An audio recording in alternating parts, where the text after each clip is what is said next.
Class 10 में जो Bihar board के द्वारा 2021 में क्वेश्चन पूछा गया था साइंस का, हम उसी को देखने वाले हैं। जिसमें मेरा पहला क्वेश्चन है फ्रेंड्स, 1 मेगा एम्पियर बराबर होता है।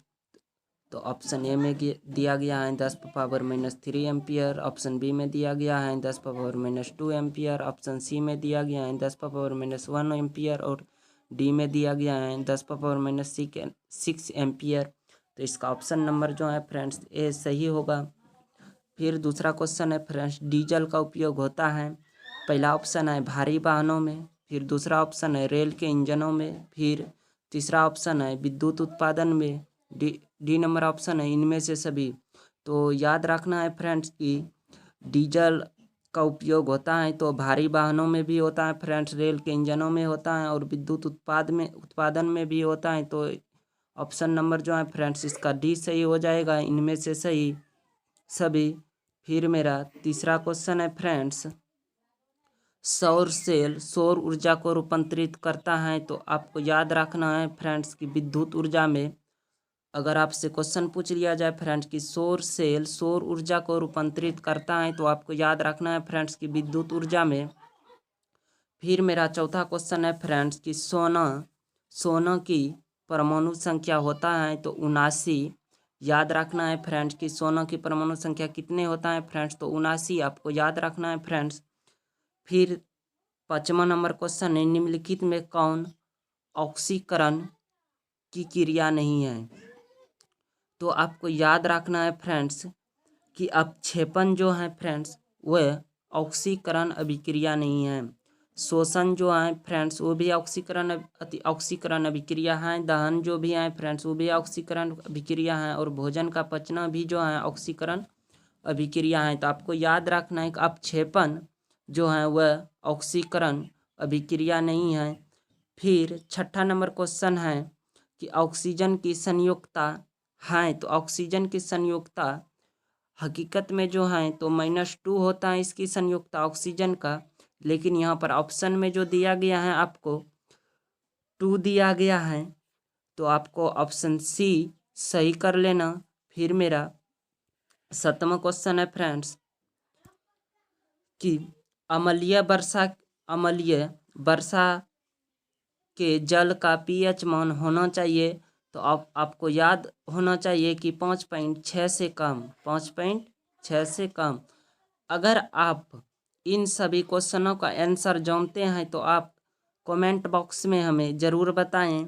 फिर मेरा 8वां क्वेश्चन है कि चींटी के डंक में कौन सा अम्ल पाया जाता है। तो पहला ऑप्शन है इथेनोइक अम्ल और दूसरा ऑप्शन है सेट्रिक अम्ल और तीसरा ऑप्शन है मिथेनोइक अम्ल और चौथा ऑप्शन ऑक्जेलिक अम्ल। तो आपको याद रखना कि ऑप्शन नंबर सी जो है इसका सही होगा, चींटी के डंक में मिथेनोइक अम्ल।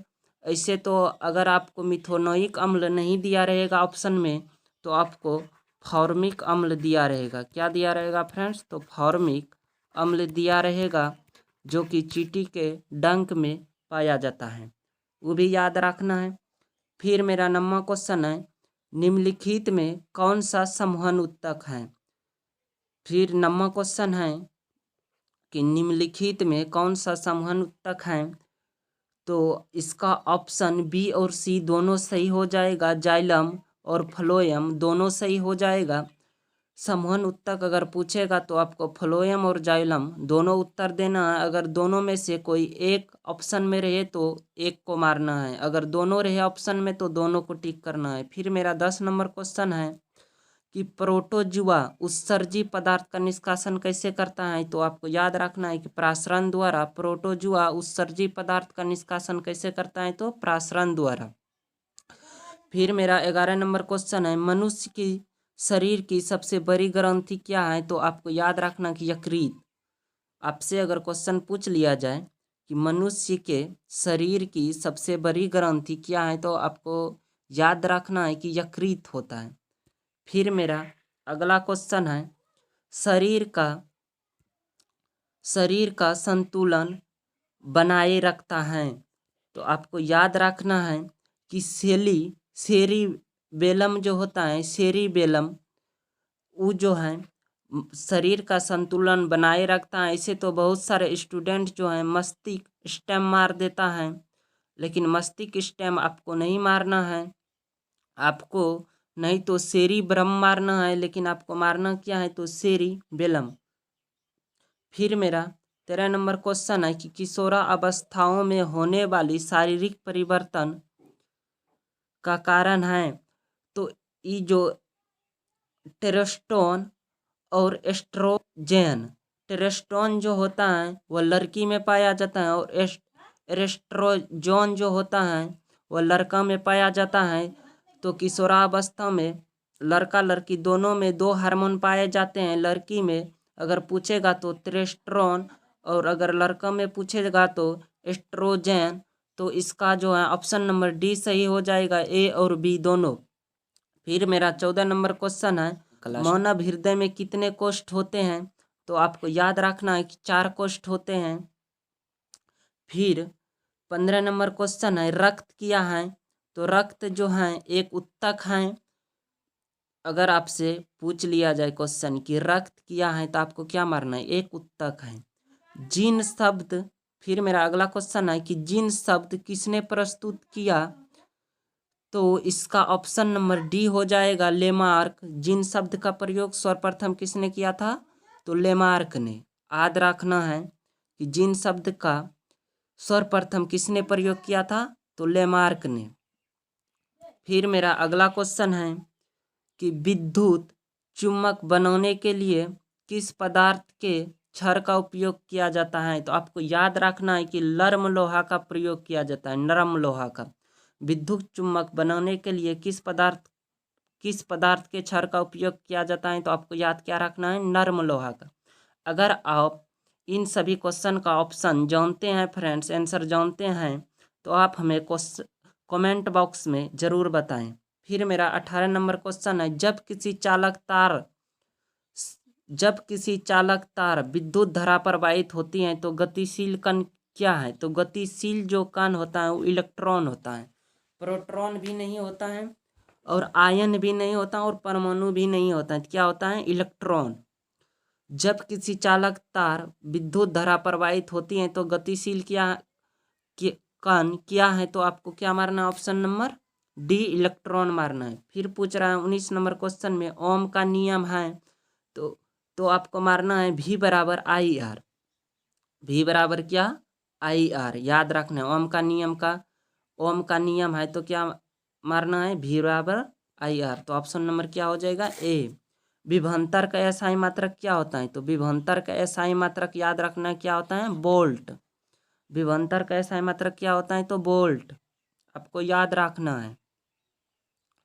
फिर अगला क्वेश्चन है कि आम मीटर का प्रतिरोध होता है। तो इसका याद रखना है कि छोटा होता है। आम मीटर का प्रतिरोध क्या होता है, छोटा।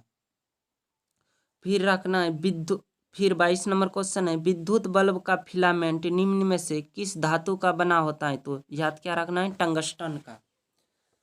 विद्युत बल्ब का फिलामेंट निम्न में से किस धातु का बना होता है। तो आपको याद क्या रखना है, टंगस्टन। फिर मेरा अगला क्वेश्चन है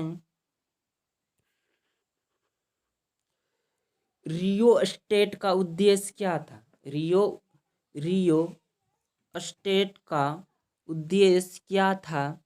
तो इसका उद्देश्य था कि धारा का परिमाण में वृद्धि। क्या याद रखना है, रियोस्टेट का उद्देश्य क्या था तो धारा का परिमाण में वृद्धि। क्या याद रखना है, धारा के परिमाण में वृद्धि। फिर 24 नंबर क्वेश्चन है विद्युत आवेश का अस्थायी मात्रक होता है। विद्युत आवेश का अस्थायी मात्रक होता है तो आपको याद क्या रखना है, कूलम। अगर पूछ लिया जाए आपसे कि विद्युत आवेश का अस्थायी मात्रक क्या होता है तो कूलम। फिर मेरा 25 नंबर क्वेश्चन है शोषण के अंतिम उत्पाद क्या है। 25 नंबर क्वेश्चन है शोषण के अंतिम उत्पाद हैं। तो शोषण के अंतिम उत्पाद जो हैं कार्बन डाइऑक्साइड और जल दोनों होता है। शोषण के अंतिम उत्पाद अगर आपसे पूछ लिया जाए क्या होता है तो कार्बन डाइऑक्साइड और जल दोनों होता है। तो इसका ऑप्शन नंबर ए सही होगा।